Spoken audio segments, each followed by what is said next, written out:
Hello friends, मेरा नाम श्वेतक पांडे है। आज हम केमिस्ट्री का बहुत ही सुंदर सा चैप्टर सॉल्यूशन के रिगार्डिंग कुछ बहुत ही इंपॉर्टेंट टॉपिक रिगार्डिंग हम डिस्कशन करेंगे। तो चलिए स्टार्ट करते हैं। आज की डेट है 24। तो आज के इस लेक्चर की शुरुआत करते हैं। तो फ्रेंड्स, आज हमारा पॉइंट ऑफ डिस्कशन रहेगा एप्लीकेशंस ऑफ कोलिगेटिव प्रॉपर्टीज। ये 4 एप्लीकेशंस है एंड हम देखेंगे कि किस तरीके के क्वेश्चंस पीवाईक्यूज में बोलो या जेई मेंस में बोलो या जेई एडवांस में किस तरीके के क्वेश्चंस आने की संभावना है या किस तरीके के क्वेश्चंस आए हैं, उस रिगार्डिंग हम आज डिस्कशन करेंगे।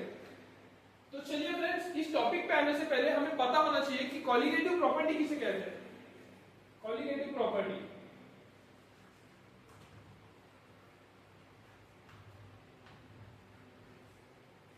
ठीक है। कोलिगेटिव प्रॉपर्टीज ऐसी प्रॉपर्टीज रहती है जो कि मास पे डिपेंड करती है, irrespective of the nature of the substance. Nature of the chemicals बोलो या नेचर ऑफ द इलेक्ट्रोलाइट्स बोलो, उसके नेचर पे डिपेंड नहीं करती है। जो कि मास के चेंज होने पे अगर दो कोई सब्सटेंस की प्रॉपर्टी चेंज हो रही है तो उसे हम कोलिगेटिव प्रॉपर्टी बोलते हैं। फर्स्टली हमें कोलिगेटिव प्रॉपर्टी मतलब हमें दो चीजों का एनालिसिस करना है। हम एग्जांपल लेंगे, ठीक है। हमारे पास में एग्जांपल है NaCl और HCl। NaCl और HCl अगर हम इनके केमिकल प्रॉपर्टीज की बात करें तो दोनों केमिकली बहुत डिफरेंट होते हैं। बट NaCl में भी 2 आयंस प्रेजेंट है, एक Na+ एंड एक Cl-। सेम HCl में भी 2 आयंस प्रेजेंट है, that is H+ and Cl-। यहां पे आयंस का कॉन्सेंट्रेशन क्या है, सेम है। तो ये हम ऐसा कह सकते हैं इनका nature irrespective of the nature, ये दोनों की कोलिगेटिव प्रॉपर्टी सेम है।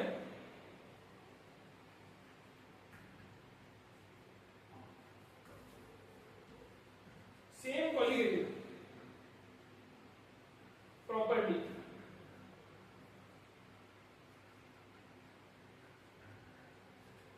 मैं आपको फिर से रिपीट करता हूं, कोलिगेटिव प्रॉपर्टीज ऐसी प्रॉपर्टीज रहती है जो कि मास पे डिपेंड करती है। मास चेंज होने पे अगर किसी दो सब्सटेंस की कोलिगेटिव प्रॉपर्टी चेंज होती है। बट अगर हम नेचर की बात की है, मास सेम है, नेचर अगर डिफरेंट है तो भी कोलिगेटिव प्रॉपर्टी सेम रहेंगी। एग्जांपल्स के साथ में देखें हमने NaCl और HCl दोनों भी केमिकली बहुत डिफरेंट मॉलिक्यूल्स है। डिफरेंट मॉलिक्यूल्स होने के बावजूद भी यहाँ पे 2 आयंस है, यहाँ पे भी 2 आयंस है। दैट मींस यहाँ पे क्या है, मास सेम है। मास सेम होने के कारण इनकी जो कोलिगेटिव प्रॉपर्टीज जो रहेंगी वो क्या रहेंगी, सेम रहेंगी। तो थोड़ा सा शॉर्ट ब्रीफ है कोलिगेटिव प्रॉपर्टीज के बारे में। तो आज हमारा मेन पॉइंट ऑफ डिस्कशन है applications of colligative property. Solution chapter में सबसे इंपॉर्टेंट टॉपिक है एप्लीकेशंस ऑफ कोलिगेटिव प्रॉपर्टी, जो कि 4 एप्लीकेशंस है। हम हर एप्लीकेशंस को डीप में स्टडी करेंगे, उसका फॉर्मूला कैसे डिराइव हुआ, वो मास पे कैसे डिपेंड होता है, वो हम ईच एंड एवरी पॉइंट को आज डिस्कस करेंगे। राइट, तो चलिए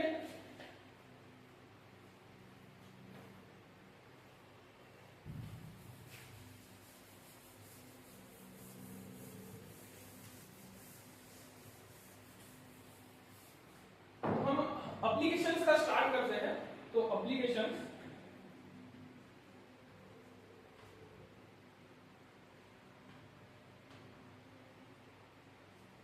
जैसे कि हमने यहाँ पे देखा है हमारे कोलिगेटिव प्रॉपर्टीज के 4 एप्लीकेशंस है, जिसमें हम पहला एप्लीकेशन देखते हैं जो कि लिखा है RLVP। RLVP क्या है, relative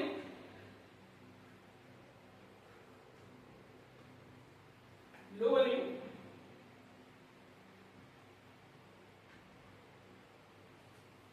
in vapour pressure.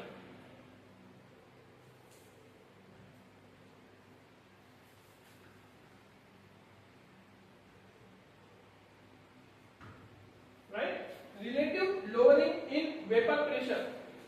R denotes to relative, L denotes to lowering, this V denotes to vapor and pressure. Right? RLVP. It is RLVP.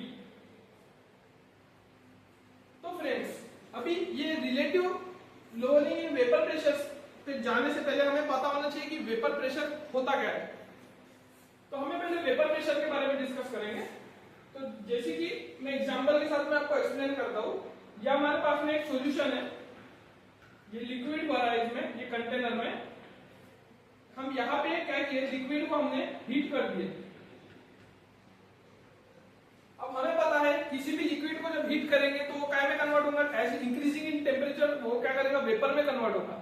तो ऐसा अज्यूम करिए इस कंटेनर में ये पूरा वेपर भरा है, राइट। ये लिक्विड की अपर लेयर है, अपर लेयर के ऊपर ये जितना भी है ये सब क्या है, वेपर है। मैं लिख देता हूं, इट इज अ वेपर,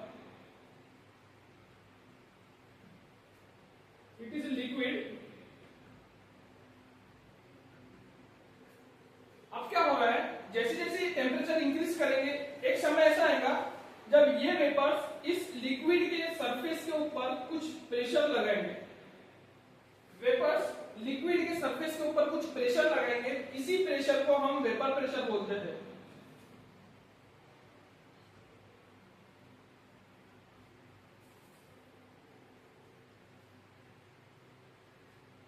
मैं आपको फिर से रिपीट करता हूं। हमने कंटेनर लिया, कंटेनर को हमने हीट किया। जैसे ही हम टेम्परेचर को इंक्रीज करेंगे, हमें पता है लिक्विड, अगर हम जैसे एग्जांपल लेते हैं, हमने अगर पानी लिया, पानी को गर्म किया तो ऊपर वेपर्स बनते हैं। हम अज्यूम करते हैं ये क्लोज कंटेनर है, क्लोज कंटेनर में ये बाहर ये पूरा वेपर्स है ऊपर लगे हुए लिक्विड में। एंड एक समय ऐसा आएगा जब यही वेपर्स इस लिक्विड के सरफेस के ऊपर बैक प्रेशर लगाएंगे, इसी प्रेशर को हम वेपर प्रेशर कहते हैं, राइट। आई होप आपको वेपर प्रेशर समझा होगा।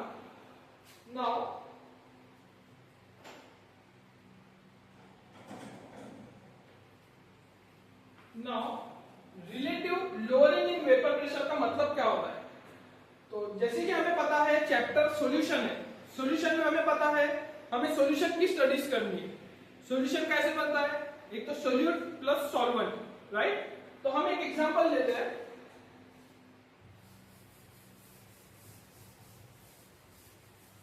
हम एक एग्जांपल लेते हैं, हमने ले लिया ए सोल्यूट बी सॉल्वेंट। हम ऐसा कंसीडर करते हैं ए हमारे पास में क्या है, सोल्यूट है, बी हमारे पास में सॉल्वेंट है। सोल्यूट जो है हमारे पास में हमें पता है वो है सॉलिड फॉर्म में, सॉलिड फॉर्म में। सॉल्वेंट जो है हमारे पास में लिक्विड फॉर्म में। जनरली फ्रेंड्स हमें ये पता होना चाहिए कि जो वेपर प्रेशर रहता है वो सिर्फ लिक्विड में दिखता है, सॉलिड का वेपर प्रेशर 0 रहता है। तो अगर हमने पहले कंटेनर ले लिए जिसमें प्योर बी भरा हुआ है, हम इसको एक्सचेंज कर देते हैं, इसको बी कंसीडर करते हैं, इसको ए कंसीडर करते हैं, राइट। तो हम ऐसा अज्यूम करते हैं ये सॉल्यूशन है हमारे पास में, ये सॉल्यूशन में पूरा ए भरा हुआ है, ये लिक्विड है, लिक्विड जिसे हम ए कह देते हैं, राइट। ए कह देते हैं तो इसका कुछ ना कुछ तो वेपर प्रेशर होगा, तो इसका हम vapour pressure P not a लिख देते हैं। पी नॉट ए इस सॉल्यूशन का वेपर प्रेशर है। अब हमने क्या किया, इसके अंदर सोल्यूट डाल दिए बी, बी हमने क्या किया इसके अंदर डाल दिए। अब हमारे पास बन गया सॉल्यूशन। हमें पता है सोल्यूट प्लस सॉल्वेंट मिक्स होकर क्या बनेगा, सॉल्यूशन बनेगा। तो यहां पे हमारे पास में सॉल्यूशन बन गया। इसमें क्या है, सोल्यूट भी है एंड सॉल्वेंट भी है जो कि मिक्स हो गया है। अभी यहाँ पे कंसीडर करिए, यहाँ पे कुछ ना कुछ वेपर प्रेशर होगा जो कि लिक्विड के सरफेस के ऊपर 100% जाके लग रहा होगा। एंड यहाँ पे भी कुछ ना कुछ वेपर प्रेशर होगा जो कि लिक्विड के सरफेस के ऊपर जाके हिट कर रहा होगा, राइट। इसका हम प्रेशर कंसीडर कर देते हैं PS, vapour pressure of solution. अब हमें क्वालिटेटिव प्रॉपर्टीज के एप्लीकेशंस के थ्रू ये पता लगता है कि इस वेपर प्रेशर में और इस वेपर प्रेशर में इंक्रीमेंट हो रहा है या डिक्रीमेंट हो रहा है। तो आप अगर जनरल, अगर आप नॉर्मल अगर वे में सोचेंगे तो यहाँ पे आपको क्या दिख रहा है, यहाँ पे जब हम प्योर ए का सॉल्यूशन ले रहे हैं तो उसका वेपर प्रेशर यहाँ पे कोई सॉल्यूट का नहीं होने की वजह से इसका वेपर प्रेशर क्या है, मैक्सिमम है। बट अगर हम जब इसको स्टडी करेंगे तो इसके अपर लेयर पे कुछ सॉल्यूट के पार्टिकल्स रहेंगे जिसके कारण जो एक्सर्टेड प्रेशर है बाय वेपर्स वो पूरे लिक्विड के लेयर के ऊपर नहीं आएगा। दैट मीन्स जो वेपर प्रेशर ऑफ सॉल्यूशन है वो क्या हो रहा है, कम हो रहा है। क्यों कम हो रहा है, क्योंकि सॉल्यूट के पार्टिकल्स इस सरफेस के ऊपर आ चुके हैं, राइट। तो इसी को कहते हैं lowering in vapour pressure, relative lowering in vapour pressure. Vapour pressure पहले क्या था, ज्यादा था, जब सेपरेट थे हमारे सोल्यूट और सॉल्वेंट, हमने मिक्स कर दिए, ये हमारे पास में A प्लस बी है, राइट। हमने इसको मिक्स कर दिया, मिक्स करने के बाद में क्या हो रहा है, वेपर प्रेशर कम हो रहा है। तो हम इसे ऐसा लिख सकते हैं, P not A is greater than P of solution, vapour pressure of A it is greater than vapor pressure of solution, right? That means relative lowering in vapor pressure, vapor pressure क्या हो रहा है, lower हो रहा है। तो यही था। अब हम relative lowering in vapor pressure का एक फॉर्मूला डिराइव करेंगे। अब हम देखेंगे कि वो मास पे कैसे डिपेंड करता है, right.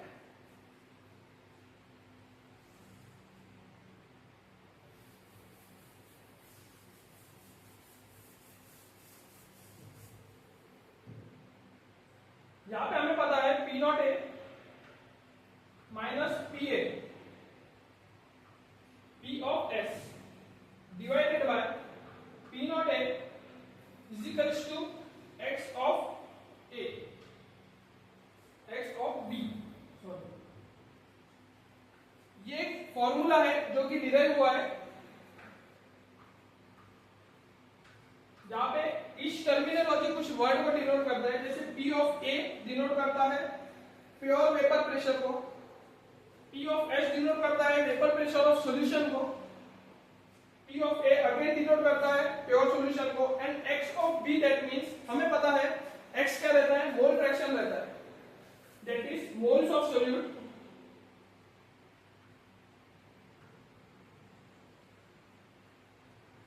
Divided by total moles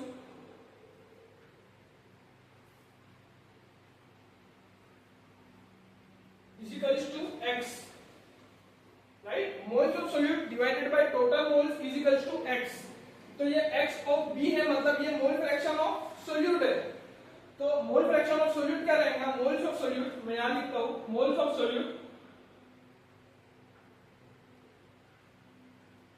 divided by total moles,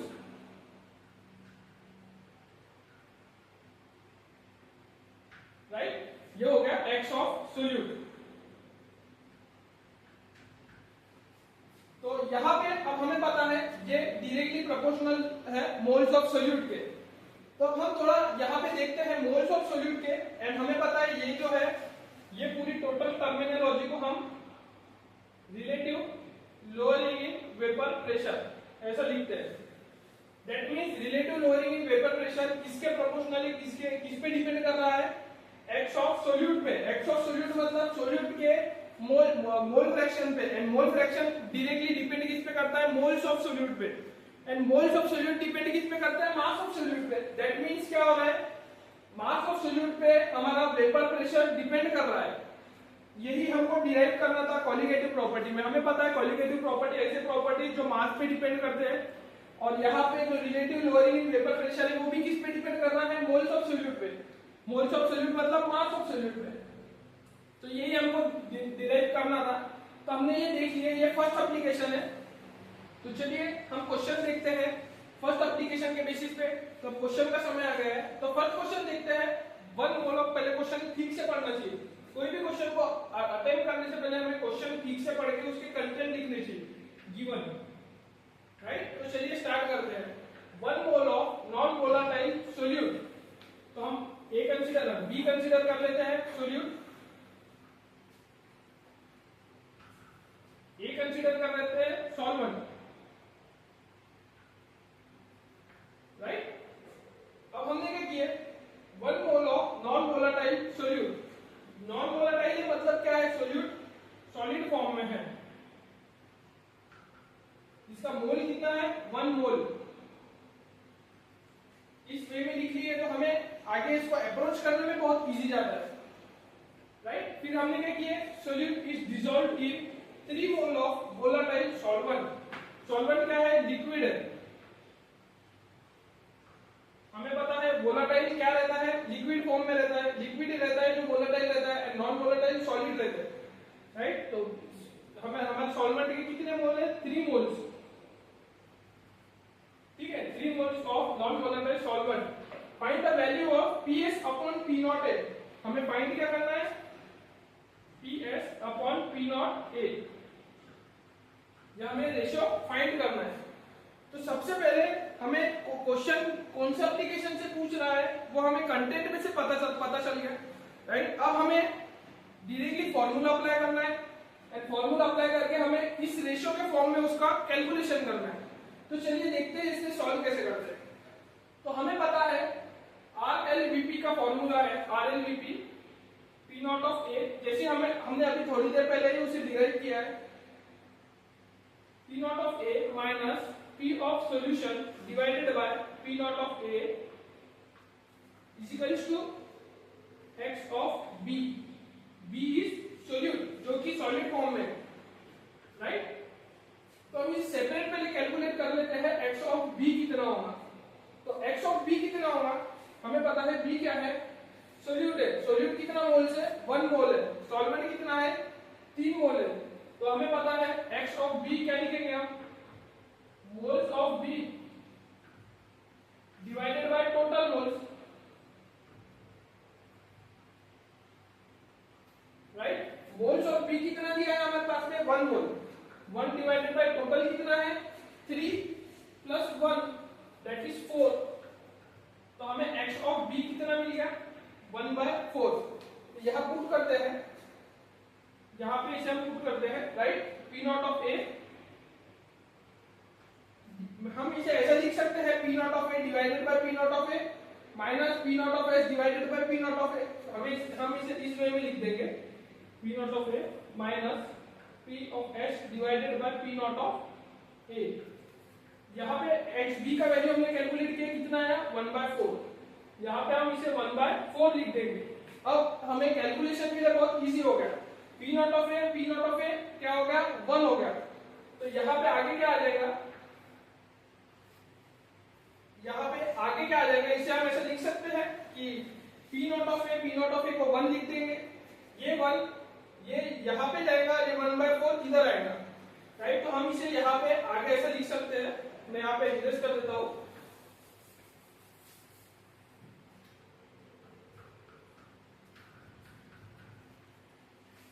यहाँ पे हम ऐसा इस इक्वेशन को हम ऐसा लिख सकते हैं, 1 minus PS upon P not of A is equals to 1/4, right. अब क्या होगा, ये माइनस इधर जाके प्लस होगा एंड 1/4 इधर आके माइनस होगा।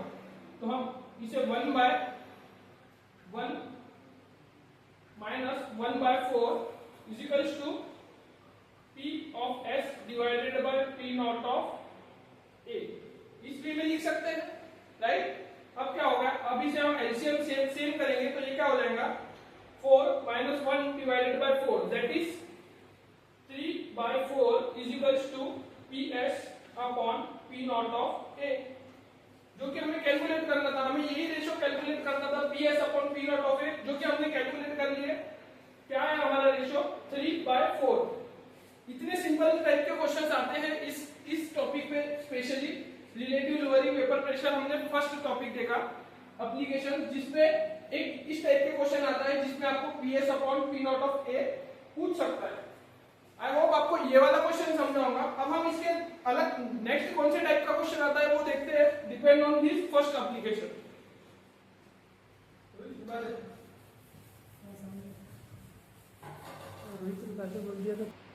जैसे हमने फर्स्ट क्वेश्चन सॉल्व किया, वैसे ही ये सेकंड क्वेश्चन है, ये सेकंड टाइप ऑफ क्वेश्चन, इस टाइप का क्वेश्चन एक RLVP के बेसिस पे और बनता है।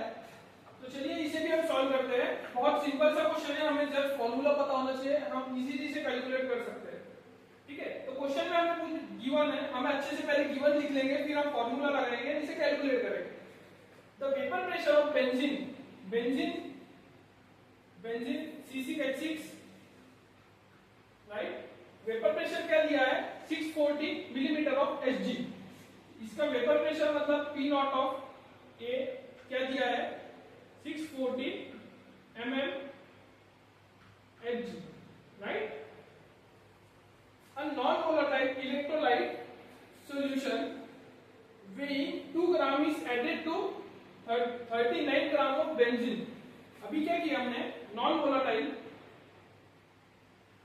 वोलाटाइल मतलब सोल्यूट, ये कितना है? 2 ग्राम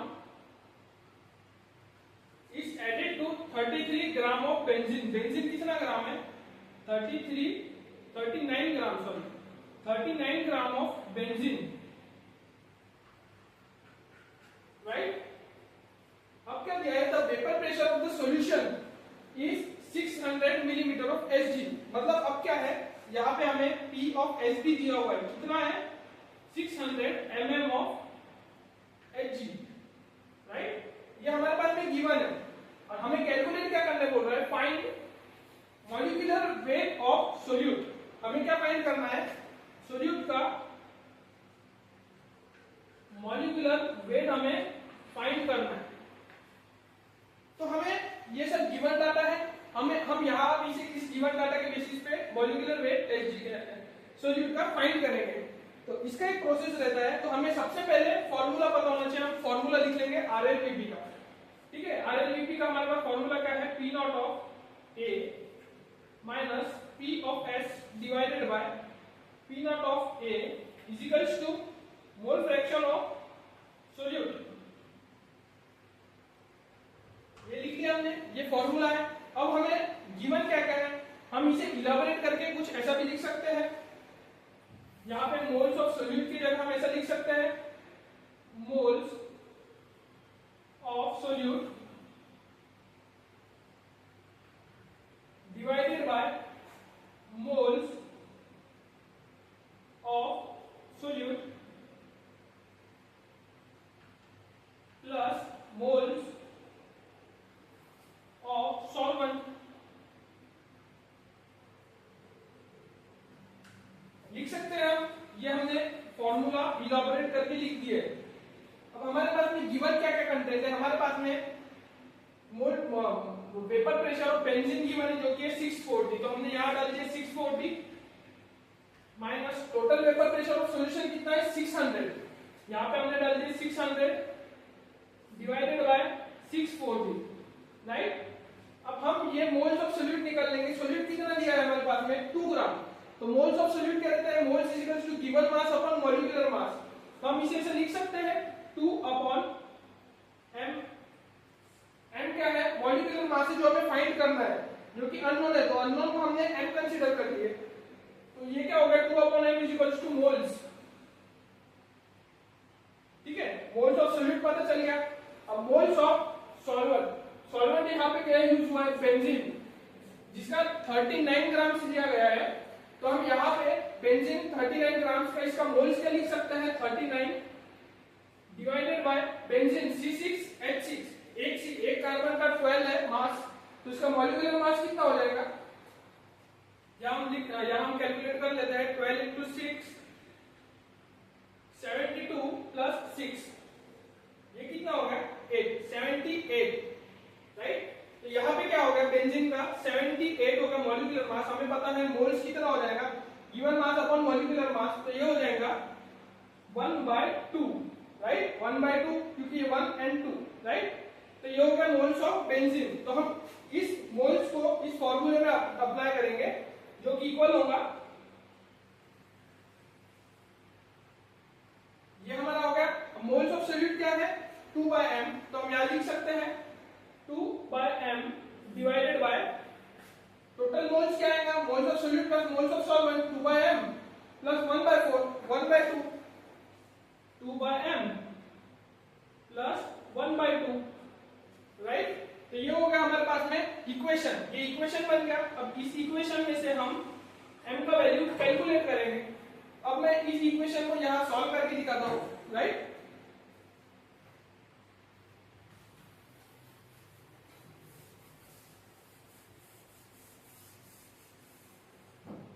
हमारे पास में क्या है? 640 माइनस 600 हम यहाँ लिख सकते हैं 40 divided by 640, right?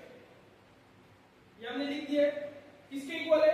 2/m divided by 2/m plus 1/2, ये टोटल मोल्स हो गए। तो हम इसको क्या लिख सकते हैं 4m, यहाँ पे हम लिख सकते हैं 2/m डिवाइडेड बाय, इसका हम एलसीएम लेंगे तो क्या आएगा 2 2 4, 4 plus m divided by 2m, हम ये लिख सकते हैं। अब ये ऊपर जाएगा, इस रेसिप्रोकल हो जाएगा, तो ये क्या आ जाएगा 40, हम इसको 40/60 को ये 0 0 का 4 1 4 4 16 जा, राइट। यहाँ पे हम 1/16 is equals to 2/m into 2m upon 4 plus m, ऐसा लिख सकते हैं। m से एक m कैंसल, राइट। तो क्या बचा हमारे पास में 1/16 is equals to 2m upon 4 plus m,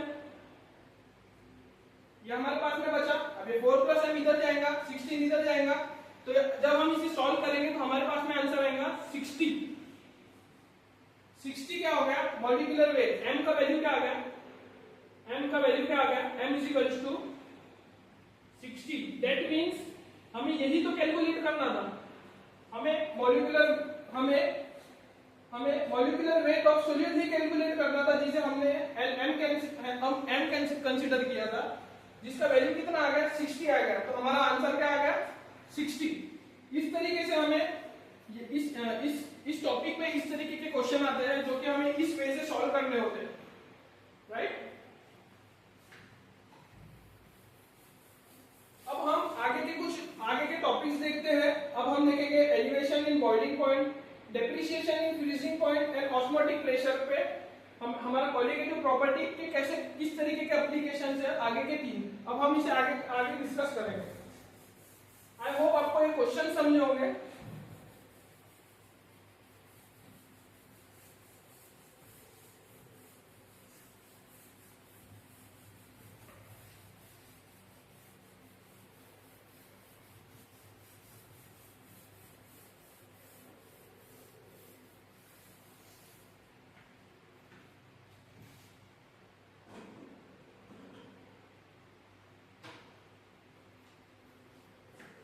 देखेंगे सेकंड एप्लीकेशन जो कि है ईबीपी।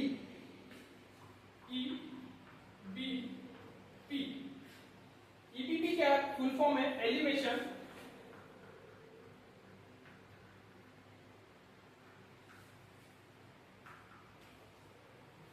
इन बॉइलिंग पॉइंट।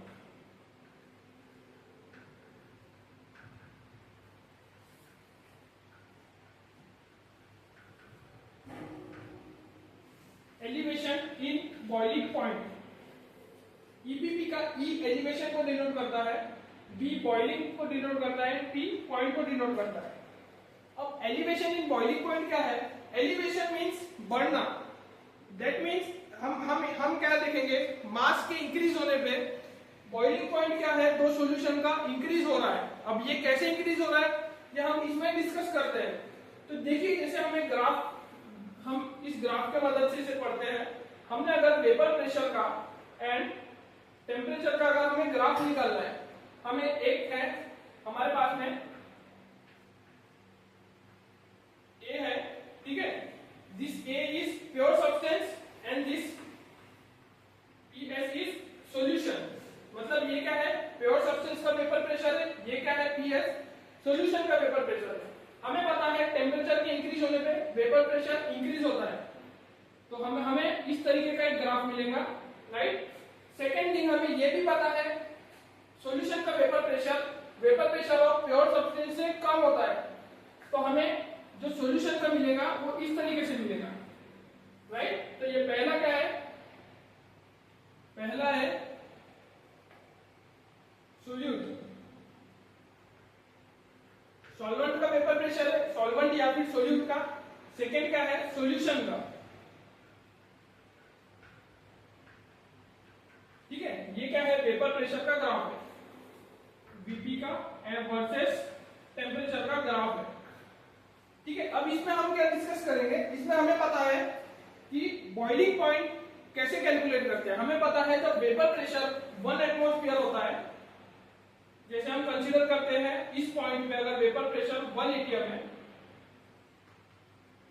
1 एटीएम है, हम यहां से एक लाइन ड्रॉ करते हैं जो कि बाइसेक्ट करती है हमें हमारे दोनों भी वेपर प्रेशर के ग्राफ को। इस पॉइंट पे जो टेम्परेचर रहता है एंड इस पॉइंट पे जो टेम्परेचर रहता है, इस टेम्परेचर को हम T ऑफ A कंसीडर करते हैं, TB ऑफ A। इसे हम T not of A, sorry इसे T not of B A consider करते हैं एंड इसे T ऑफ B कंसीडर करते हैं, राइट। अभी T नॉट ऑफ B क्या है? T नॉट ऑफ B मतलब बॉइलिंग पॉइंट ऑफ हमारा सॉल्यूशन, जो हमें सोल्यूट का बॉइलिंग पॉइंट है, जो कि प्योर सब्सटेंस का जो बॉइलिंग पॉइंट है वो यहाँ पे है and boiling point of solution कहाँ पे है? हाई टेम्परेचर पे। दैट मींस क्या हो रहा है? अब यहाँ पे क्या हो रहा है? रिवर्स हो रहा है। Reverse in the sense temperature का जो बॉइलिंग पॉइंट है, बॉइलिंग पॉइंट ऑफ सॉल्यूशन क्या हो रहा है? इंक्रीज हो रहा है। ऑन जब हम एज कंपेयर टू सोल्यूट देखते हैं, सोल्यूट का क्या है? बॉइलिंग पॉइंट कम है, सॉल्यूशन का क्या है? बॉइलिंग पॉइंट ज्यादा है। तो हम क्या लिख सकते हैं? डेल्टा बी, डेल्टा टीबी हम क्या लिख सकते हैं? Delta TB is equals to temperature boiling point minus T not of B. ये हम लिख सकते हैं टी ऑफ बी मतलब सॉल्यूशन का boiling point minus T not of B मतलब प्योर सब्सटेंस का बॉइलिंग पॉइंट। बॉइलिंग पॉइंट में क्या हो रहा है? इंक्रीमेंट हो रहा है, इसीलिए इसे कहते हैं elevation in boiling point. Boiling point elevate हो रहा है, इंक्रीज हो रहा है जब हम सोल्यूट से सॉल्यूशन की तरफ जा रहे हैं। तो ये हो गया हमारा ये।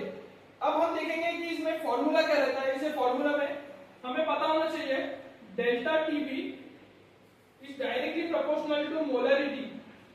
It is molarity, moles of solute upon weight of solvent in kg. ठीक है, इट इज अ मोलरिटी। तो यहाँ पे इसे ऐसा लिख सकते हैं हम, प्रोपोर्शनल की साइन हटा के delta TB is equals to, proportional की साइन हटा के हम यहाँ पे केबी कांस्टेंट डालेंगे एंड यहाँ पे m। ये हमारा फॉर्मूला आ गया है। हमने एक फॉर्मूला देख लिया। m क्या है? मोलरिटी है, जो कि मोल्स मास ऑफ सोल्यूट पे डिपेंड कर रहा है। हमें पता है मोलरिटी क्या रहता है? Moles of solute present in 1 kg of solvent.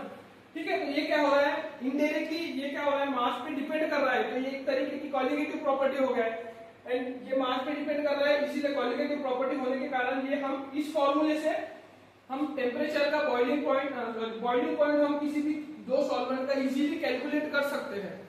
तो ये हो गया हमारा EPP, that is elevation in boiling point, right. अब हम देखेंगे डेप्रिसिएशन इन फ्रीजिंग पॉइंट क्या होता है।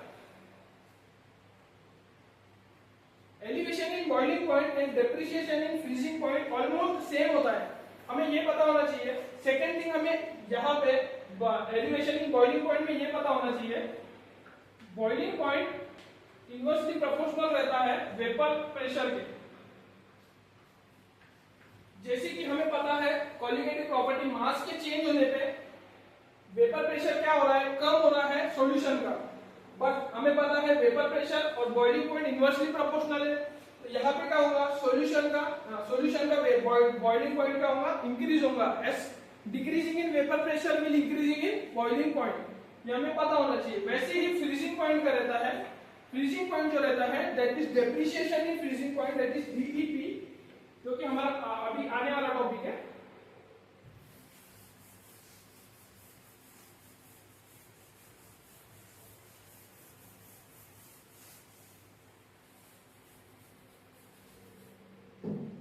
यहाँ पे है डीईपी। डीईपी किसे इंडिकेट करता है? Depreciation.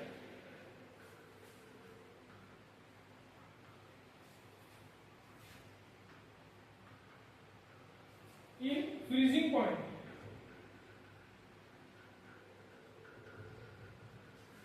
Freezing point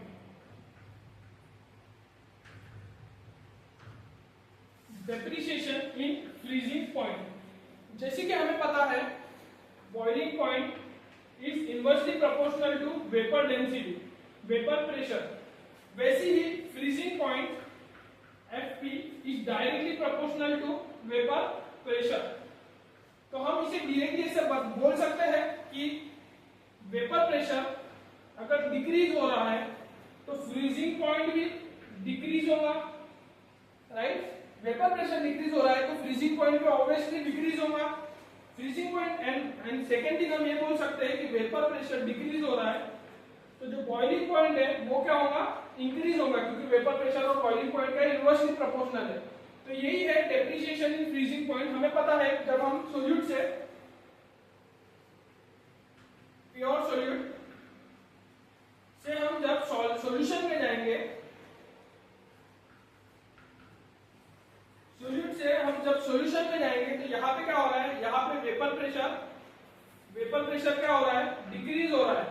vapour pressure decrease हो रहा है तो फ्रीजिंग पॉइंट भी ऑब्वियसली क्या है, डिक्रीज होगा। फ्रीजिंग पॉइंट डिक्रीज हो रहा है तो एंड बॉइलिंग पॉइंट का वेपर प्रेशर से इनवर्स प्रोपोर्शनल रहता है तो बॉइलिंग पॉइंट क्या हो रहा है, इंक्रीज हो रहा है। तो ये है इन रिलेशन वेपर प्रेशर का बॉइलिंग पॉइंट से फ्रीजिंग पॉइंट से। तो अब हम देखेंगे कि हम जैसी जो हमने डेरिवेशन बॉइलिंग पॉइंट के लिए किए थे सेम हमें डेरिवेशन फ्रीजिंग पॉइंट के लिए करना पड़ेगा। एंड हम यहाँ पे डेल्टा एफ पी कैसे निकालते हैं, डेल्टा टी एफ, जिसे हम टी एफ से डिनोट करते हैं। Delta T F is equals to delta not T F minus T F, क्योंकि हमें पता है सॉल्यूशन का फ्रीजिंग पॉइंट क्या है, कम है एज कंपेयर टू सोल्यूट। तो प्योर फॉर्म का कम है तो कम में से ऑब्वियसली सॉल्यूशन का जो फ्रीजिंग पॉइंट है वो कम है तो हम ऑब्वियसली ज्यादा में से कम को ही माइनस करेंगे जो जिससे हमें डेल्टा मिलेगा। तो यहाँ पे हम लिख सकते हैं delta T F is directly proportional to molality. Proportionality का साइन हटाएंगे तो delta T F is equals to K F into molality, right. KF क्या है, कांस्टेंट वैल्यू है जो कि दी हुई होती है हमें क्वेश्चन में। तो ये होगा फ्रीजिंग पॉइंट के लिए हमारे पास में फॉर्मूला, राइट। हम यहाँ पे एक अच्छे से फॉर्मूला लिख लेते हैं, कंपैरेटिव स्टडी करते हैं, boiling point and freezing point की कंपैरेटिव स्टडी करते हैं।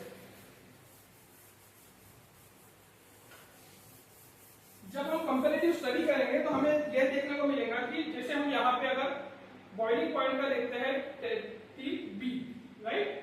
डेल्टा टी बी हमें पता है किसके इक्वल है, K of B into M, right. ये होगा हमारा बॉइलिंग पॉइंट का। वैसे ही हम अगर फ्रीजिंग पॉइंट का देखेंगे delta F delta T F, तो ये किसके इक्वल रहेगा, सी एफ सॉरी के एफ माइनस के एफ इंटू एम। ये हो गया हमारा बॉइलिंग पॉइंट, ये हो गया फ्रीजिंग पॉइंट, राइट। केबी क्या है, molality constant of depreciation, right. KF क्या है, मोलैलिटी केएफ क्या है, molality constant for depreciation and KB क्या है, molality constant for elevation, right. ये दो कांस्टेंट वैल्यू होगी। जब हम इन दोनों की स्टडी करेंगे तो हमें फॉर्मूला ऑलमोस्ट सेम देखने को मिलेगा, राइट। ये हो गया हमारे पास में depreciation in freezing point. And अभी हमने देख लिए relative lowering in vapour pressure, elevation in boiling point, depreciation in freezing point. अब हम लास्ट में देखेंगे ऑस्मोटिक प्रेशर। ऑस्मोटिक प्रेशर कैसे चेंज होता है, राइट।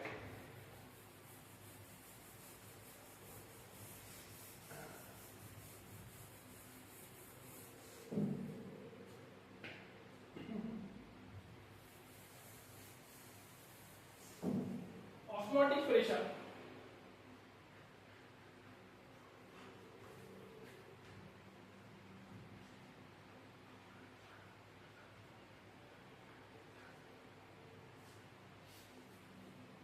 ऑस्मोटिक प्रेशर पे जाने से पहले हमें सबसे पहले पता होना चाहिए ऑस्मोसिस क्या होता है, ठीक है। तो मैं एक एग्जांपल लेता हूँ। हमारे पास में एक कंटेनर है जिसे हमने सेपरेट कर दिया है एक मेम्ब्रेन से। It is a permeable membrane, ठीक है। यहाँ पे हमारे पास में सोल्यूट है,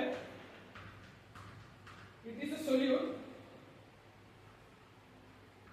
राइट। यहाँ पे हमारे पास में सॉल्यूशन है, यहाँ पे सोल्यूट और सॉल्वेंट दोनों है। ये हमारे पास में सॉल्यूशन है जिसमें सोल्यूट प्लस सॉल्वेंट दोनों है। अब हमें पता है ऑस्मोसिस क्या रहता है, movement of any mass from higher concentration to lower concentration.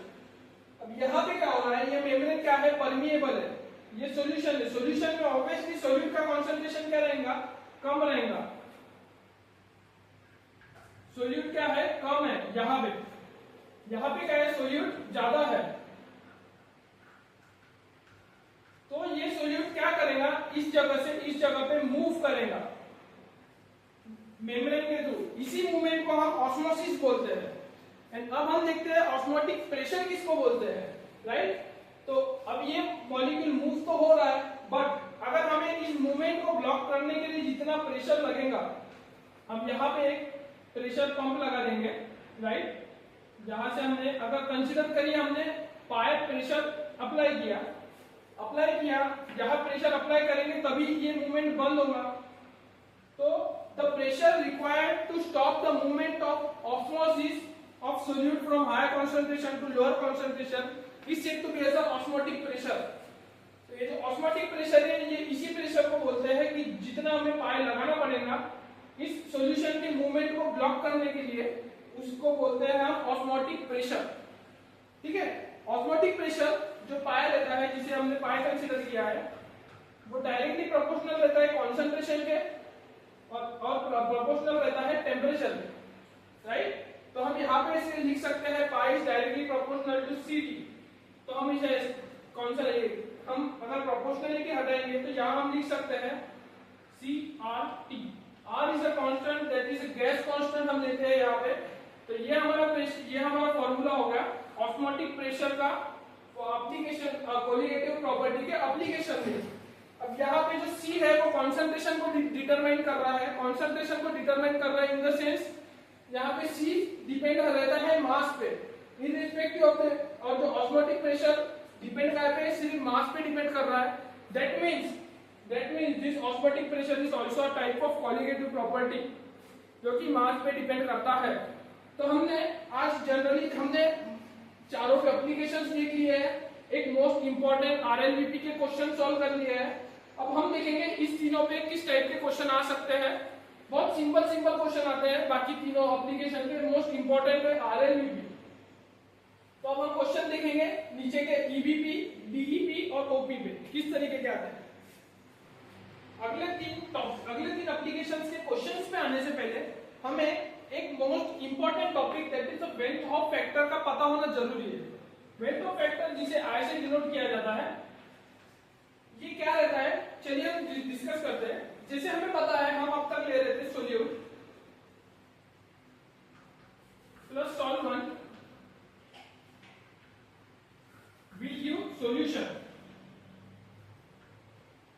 अभी हमने नॉर्मल सोल्यूट लिया है जो कि हम सॉल्वेंट में डिसॉल्व कर रहे हैं, तो हमें सॉल्यूशन मिल रहा है।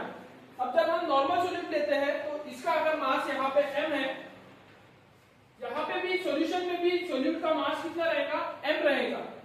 बट जब हम इलेक्ट्रोलाइट्स की बात करते हैं तो इलेक्ट्रोलाइट्स के पास में हमें पता है, कोई भी सॉल्यूशन में इलेक्ट्रोलाइट्स को जब डिसॉल्व करते हैं तो या तो वो दो प्रॉपर्टी दिखा सकता है, या वो डिसोशिएट हो सकता है, मोस्टली तो डिसोशिएट ही होता है, बट समटाइम्स कुछ केमिकल्स, कुछ इलेक्ट्रोलाइट्स क्या होता है, कुछ स्पेसिफिक सॉल्वेंट में एसोसिएशन दिखाते हैं। एग्जांपल लेता हूं, जैसे हमने NaCl लिया, H2O में डिसॉल्व किए, NaCl हमारा सोल्यूट है, H2O हमारा सॉल्वेंट है, तो ये क्या देगा Na plus and Cl minus, right. यहाँ पे क्या हो रहा है, डिसोसिएशन हो रहा है। वही अगर हम कुछ ऐसे इलेक्ट्रोलाइट्स देखें जो कि एसिड होते हैं, जो कि बेंजीन में जब डिसॉल्व होते हैं तो वो एसोसिएशन दिखाते हैं। अब एसोसिएशन और डिसोसिएशन दिखाने की इस प्रॉपर्टी के कारण क्या होता है, NaCl का जो मॉलिक्यूलर मास यहाँ रहता है वो यहाँ आने के बाद में चेंज हो जाता है, राइट। अब एसोसिएशन हो रहा तो या तो इंक्रीज होगा या डिक्रीज होगा, एंड डिसोसिएशन हो रहा तो या तो इंक्रीज होगा या डिक्रीज होगा। दैट मींस वो कुछ भी हो बट इसके इक्वल नहीं है, इतना हमें पता है। जो नॉर्मल मास था, इसके मॉलिक्यूलर मास इसके इक्वल तो नहीं है, ये हमें पता है। तो इसी को चेंज इन, दैट इज इसे हम कहते हैं चेंज इन मॉलिक्यूलर मास। इसी को हम डिनोट करते हैं आयोटा से, दैट इज I से डिनोट करते हैं, इट इज नॉट आयोटा, इसे I से डिनोट करते हैं। और ये हमारे सारे ही फॉर्मूला में हमें इंट्रोड्यूस करना पड़ता है जब भी हम इलेक्ट्रोलाइट सोल्यूट की स्टडी करते हैं। तो अब हम देखते हैं formulas based on this I, right. तो हमें जनरली कुछ नहीं करना पड़ता है, मैं आपको डिसोसिएशन का आई का फॉर्मूला बता देता हूं। डिसोसिएशन हमें पता है generally 90% of reactions dissociation he show करता है। तो ये हो जाता है 1 into 1 minus n into x. यहां पे x जो रहता है वो डिग्री ऑफ डिसोसिएशन रहता है, डिग्री ऑफ डिसोसिएशन। n जो रहता है number of ions, number of ions, right. ये हमें फॉर्मूला लर्न होना चाहिए, हमें पता होना चाहिए। ये काय का फॉर्मूला है? I का। I is equals to 1 into 1 minus n into x. ये I का फॉर्मूला है और अब हम यही I का फॉर्मूला सारे हमारे RLVP that is EPP then DFP and osmotic pressure। RLVP का हमारा नॉर्मल फॉर्मूला क्या था? P not of A minus P of solvent divided by P not of A is equals to, अब हमें iota ये I को introduce करके formula लाना है, तो change in mole fraction that is I into mole fraction of B। तो ये होगा हमारा फॉर्मूला वेंचर फैक्टर को इंट्रोड्यूस करने के बाद में। सेम यही हम अगर हम ईपीपी का फॉर्मूला देखें तो हमने क्या देखे थे? Delta TB is equals to K of B into m, right. ये हमारा नॉर्मल फॉर्मूला है। अब हमें इसमें आयोटा इंट्रोड्यूस करना है, तो हम क्या करेंगे? I into K of B into M. ये होगा हमारा एलिवेशन इन बॉइलिंग पॉइंट का फॉर्मूला। थर्ड फॉर्मूला है डेप्रिसिएशन इन फ्रीजिंग पॉइंट। इसका फॉर्मूला है delta TF is equals to I into K F into M.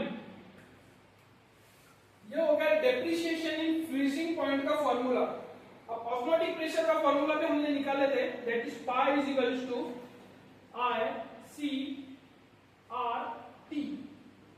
ये हो गया ऑस्मोटिक प्रेशर का फॉर्मूला। तो अब ये चार फॉर्मूले के बेसिस पे हम इलेक्ट्रोलाइट्स का भी हम आयोनाइजेशन, इलेक्ट्रोलाइट्स का भी हम कॉलिगेटिव प्रॉपर्टी या फिर उसका मास, चेंज इन मास या फिर जो भी प्रॉपर्टीज है वो हम फाइंड कर सकते हैं। और इसके साथ में हम नॉन इलेक्ट्रोलाइटिक सॉल्वेंट का भी फाइंड कर सकते हैं with the help of this I.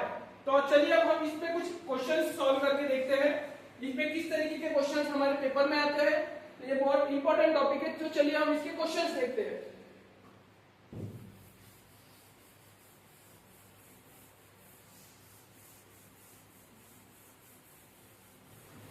तो चलिए ये क्वेश्चन है हमारे सामने, अब हम इसे सॉल्व करके देखते हैं। इसमें हमें वेंचर फैक्टर भी इन्वॉल्व करना है जिसे हम आई कहते हैं, राइट। तो चलिए क्वेश्चन है हमारे पास, कंपेयर ईबीपी ऑफ दिस। चार ऑप्शन दिए हुए, हमें इसमें ईबीपी को कंपेयर करना है, इसका ऑर्डर बताना है, ए बी सी डी किस ऑर्डर में ईबीपी है वो हमें डिराइव करना है। पहले तो हमें पता होना चाहिए ईबीपी क्या है। Elevation in boiling point.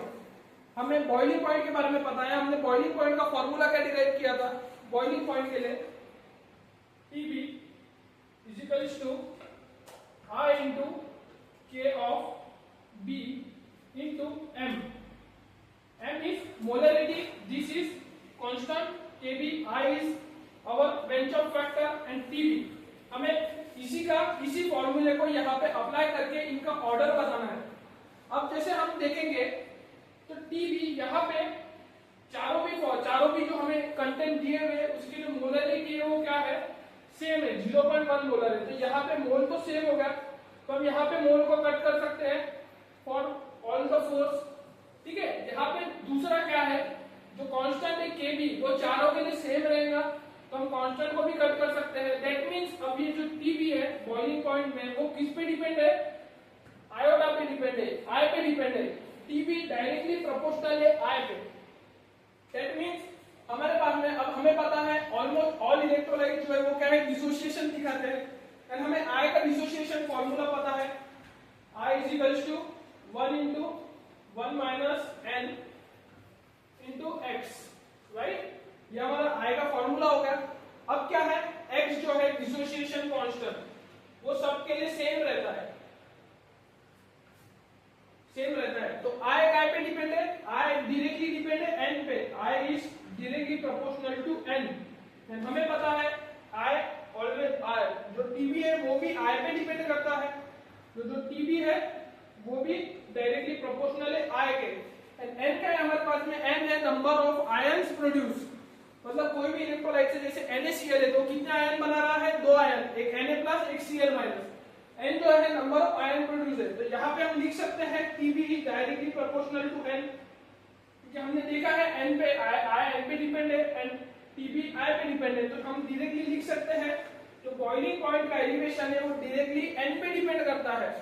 तो अब हम हमारे लिए बहुत सिंपल हो गया क्वेश्चन, अब हम सबका n निकाल लेंगे, n के थ्रू हम I निकाल लेंगे, I के बाद में हम उसका इजीली बता देंगे। तो चलिए KCl का n क्या आ जाएगा, n मतलब आयंस, कितने आयंस है, एक K+ का एक Cl- का, तो कितने हो गए n, 2 हो गया। सेम वैसे ही हम अगर BaCl2 देखेंगे तो कितना हो गया, n = 3, क्योंकि Cl2 है तो यहाँ 2 Cl- आएंगे, एक B+ आएगा, तो ये हो गया 3।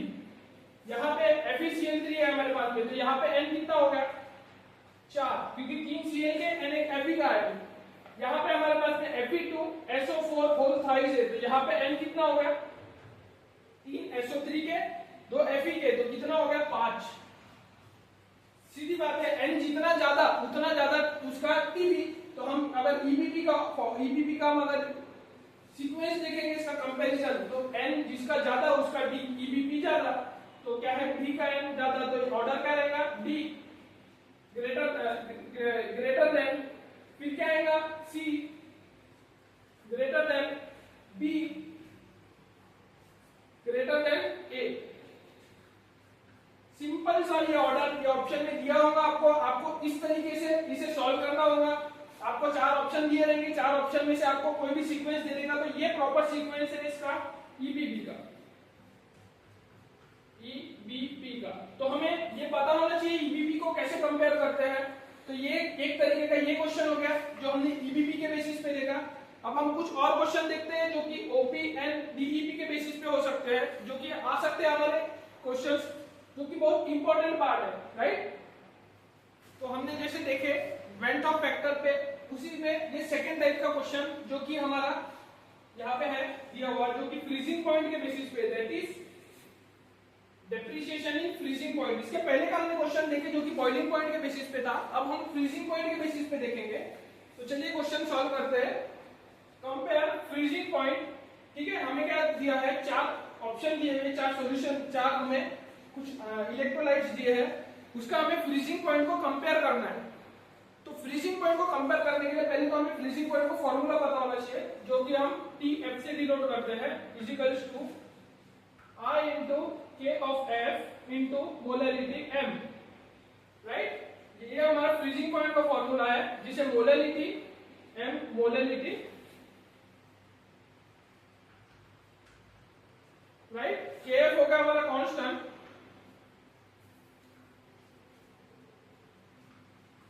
I होगा हमारा जो कि हमने देखे bench of factor, right, and Tf होगा हमारा freezing point, right, temperature, that is freezing temperature. तो अब इस टाइप के क्वेश्चन को हमें अप्रोच कैसे करना है, जैसे हमें यहाँ पे मोलरिटी तो दी हुई नहीं है, तो हम सबकी मोलरिटी 1 कंसीडर करके इसे सेम पकड़ लेंगे, तो हमारा मोलरिटी का फैक्टर कट हो गया। सेकेंड हम क्या करेंगे, जो Kf फैक्टर है that is a constant, constant तो सभी के लिए सेम रहेगा, तो कांस्टेंट भी कट होगा, दैट मींस Tf हमारा डायरेक्टली प्रोपोर्शनल किसके है, I के, है ना। एंड हमें पता है यहाँ पे सारे ही चीज ऐसे हैं, सारे ही इलेक्ट्रोलाइट ऐसे जो कि सॉल्वेंट में डिसोसिएशन दिखाते हैं, एसोसिएशन नहीं दिखाते। तो हमें डिसोसिएशन के लिए हमें I का फॉर्मूला पता है, I = 1 × 1 - n × x, जो कि हमारा I का फैक्टर फॉर डिसोसिएशन। अब हम क्या करेंगे, हमें पता है x जो है डिग्री ऑफ डिसोसिएशन, सब डिसोसिएशन दिखा रहे हैं, तो हम इसे भी सेम पकड़ लेते हैं फॉर एवरी आयन सेम। यहाँ पे I कट हो गया, मतलब क्या है, जो I है हमारे पास में डायरेक्टली प्रोपोर्शनल है n के, एंड यहाँ पे हमने देखा हमारा जो फ्रीजिंग टेम्परेचर है वो I के प्रोपोर्शनल है, तो हम यहाँ लिख सकते हैं freezing temperature is directly proportional to I is directly proportional to n। That means जो टेम्परेचर फ्रीजिंग है वो डायरेक्टली एन पे डिपेंड करता है। हमें पता है एन क्या है, n number of ion produced. तो ऐसा हम बोल सकते हैं जिसके ज्यादा आयन प्रोड्यूस होंगे उसका फ्रीजिंग टेम्परेचर, फ्रीजिंग पॉइंट ज्यादा होगा डायरेक्टली, राइट। तो यहाँ पे हम सबका एन कैलकुलेट करते हैं पहले, एन K2SO4 SO4 माइनस एक आयन लेना है K2, यहाँ पे एन कितना हो जाएगा 3, NaCl यहाँ पे एन कितना हो जाएगा 2, एक Na का आयन एक Cl का आयन। यूरिया हमें पता होना चाहिए ऑर्गेनिक कंपाउंड जो रहते हैं जनरली एक ही आयन देते हैं, वो ब्रेक नहीं होते। तो यहाँ पे एन कितना हो जाएगा 1 फॉर यूरिया, एंड AlCl3 में एन कितना हो जाएगा 4, 3 Cl का आयन एक Al का आयन। तो ऐसे हमारे पास में हमने एन कैलकुलेट कर लिया है। अब हमें पता है जो फ्रीजिंग पॉइंट है वो डायरेक्टली एन के प्रोपोर्शनल है, मतलब जिसका एन ज्यादा उसका फ्रीजिंग पॉइंट ज्यादा। तो यहाँ पे फ्रीजिंग पॉइंट AlCl3 का एन सबसे ज्यादा है, तो हम लिख सकते हैं D का फ्रीजिंग पॉइंट सबसे ज्यादा, which then comes K2SO4 जिसमें एन का वैल्यू 3 है। तो हम यहाँ पे लिख सकते हैं D के बाद में A आएगा, देन हमारे बाद में क्या आएगा B और C, B और C में B का एन वैल्यू ज्यादा है तो यहाँ पे आएगा फिर B, देन कम C। तो ये हमारा ऑर्डर होगा फ्रीजिंग पॉइंट का FP का। ऐसे जैसे हमने बॉइलिंग पॉइंट देखे थे वैसे ही हम यहाँ पे फ्रीजिंग पॉइंट कैलकुलेट किए I के बेसिस पे। हमें I पता होना चाहिए, हमें I का फॉर्मूला पता होना चाहिए, फ्रीजिंग पॉइंट का फॉर्मूला पता होना चाहिए, उनका रिलेशन पता होना चाहिए। सब चीजें पता होने के बाद में हम इस तरीके से इस टाइप के क्वेश्चन को सॉल्व कर सकते हैं। अब हम कुछ एक क्वेश्चन देखते हैं जो कि कंपैरिजन के बेसिस पे आता है, राइट। तो चलिए एक नया क्वेश्चन लेके हम फिर से आए हैं। यहाँ पे क्वेश्चन में क्या पूछ रहा है हमें से, हमें इस क्वेश्चन में एक टर्मिनोलॉजी दी हुई है जो कि आइसोटोनिक, ये हमें डिस्टर्ब कर सकती है क्योंकि हमें जब तक इसका मीनिंग पता नहीं है हम इसमें फॉरवर्ड आगे नहीं बढ़ सकते। तो हम क्वेश्चन पढ़ लेते हैं पहले। 0.5 molar solution of urea is isotonic with. अब आपको अगर आइसोटोनिक का मतलब ही नहीं पता होगा तो आप इस क्वेश्चन को सॉल्व कैसे करेंगे। तो चलिए मैं बताता हूँ आपको आइसोटोनिक का मतलब क्या रहता है। आइसोटोनिक ऐसे दो सॉल्यूशन जिनका ऑस्मोटिक प्रेशर सेम रहता है, ठीक है, जिसका ऑस्मोटिक प्रेशर सेम हो, ऐसे दो सॉल्यूशन को हम आइसोटोनिक सॉल्यूशन बोलते हैं जिसका ऑस्मोटिक प्रेशर सेम हो। तो ये क्वेश्चन ऑस्मोटिक प्रेशर से रिलेटेड है। तो चलिए देखते हैं इसे सॉल्व कैसे किया जाता है। तो हमें ऑस्मोटिक प्रेशर दैट इज हमने कैलकुलेट किए थे पाई।